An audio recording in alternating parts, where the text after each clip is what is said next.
Bonjour, notre cours consiste à présenter la phrase. Alors, qu'est-ce qu'une phrase? La phrase est une suite de mots qui a un sens. بمعنى أن الجملة هي مجموعة من الكلمات المتتالية لها معنى.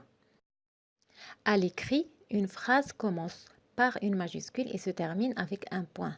C'est-à-dire أنه عند كتابة هذه الجملة لازم أن الحرف الأول يكون ماجيسكول وتنتهي هذه الجملة بنقطة. Le point d'interrogation ou le point d'exclamation marque la fin d'une phrase. بمعنى أنه في نهاية الجملة تستعمل إما نقطة إما علامة تعجب وإما علامة الاستفهام. La virgule, le point virgule et les deux points séparent les différents éléments de la phrase. يعني عند استعمالنا لهذه العلامات مثل فاصلة أو جوج نقطات فإننا تنقوم بتفريق المكونات الجملة. Par exemple, Karim apprend sa leçon.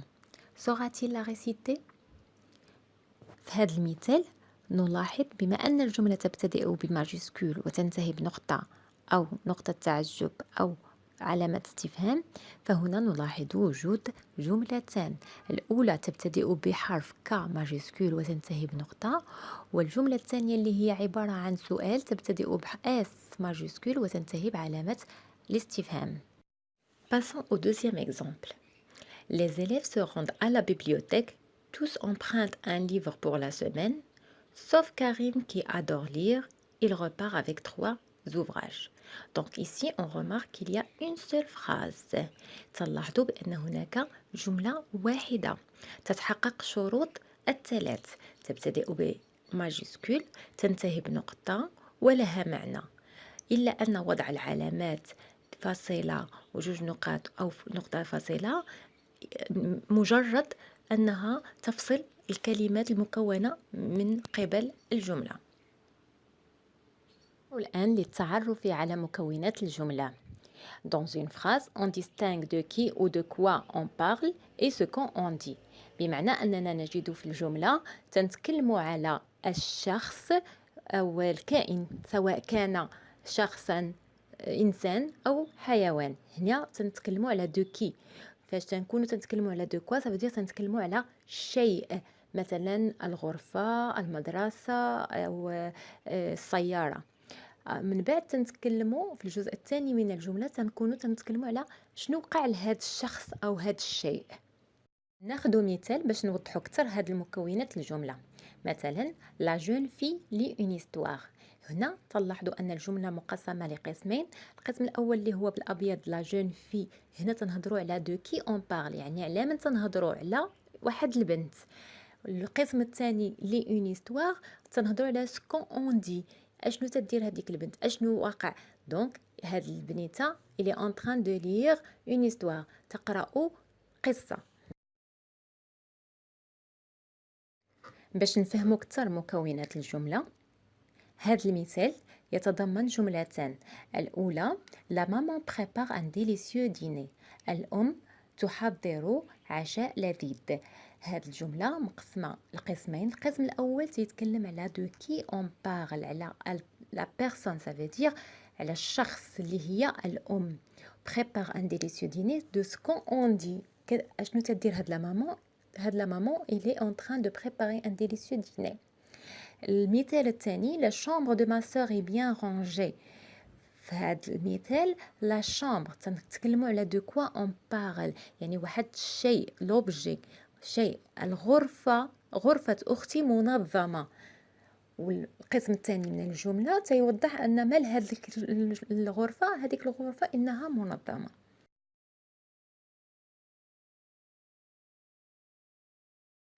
قبل ما ننهيو هذا الدرس نقترح عليكم ان كا براتيك او اكزرسيس تمرين نقوم به مع بعضياتنا.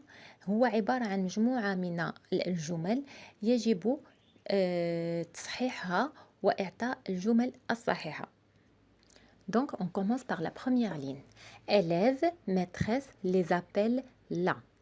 التلاميذ الأستاذة تناديهم. نلاحظ أن في هذه الجملة لا تجيب على شروط 3. أولا لا تبتدئ بحرف ماجيسكول ولا تنتهي بنقطة وليس لديها معنى. إذن الإجابة الصحيحة هي لا maîtresse appelle les élèves. ننتقل للجملة الثانية. À quelle heure ouvre la piscine؟ نلاحظ أن هذه الجملة تتوفر على شروط ثلاث. في متى يفتح المسبح، يعني تبتدئ بحرف ماجيسكول تنتهي بعلامة الاستفهام ولها معنى. ننتقل للجملة الثالثة. Comme c'est grand. هذه الجملة تتوفر على علامة تعجب، لها معنى comme c'est grand، شحال كبير، ولكن لا في أول كلمة ليس لها حرف ماجيسكول، إذن فهي جملة خاطئة. الجملة الرابعة. Un jour il sera un écrivain.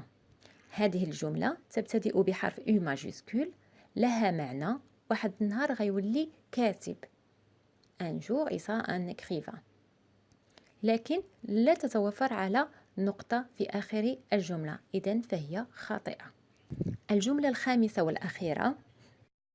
Pour venir, tu prends la rue 22 et tu tournes à gauche. La première maison est la nôtre. الجملة تبتدئ بحرف B ماجيسكول، تنتهي بنقطة ولديها معنى وتتضمن علامات الإشارة كفاصلة، إذن فهي جملة صحيحة. شكرا على المتابعة وإلى الفيديو المقبل بحول الله.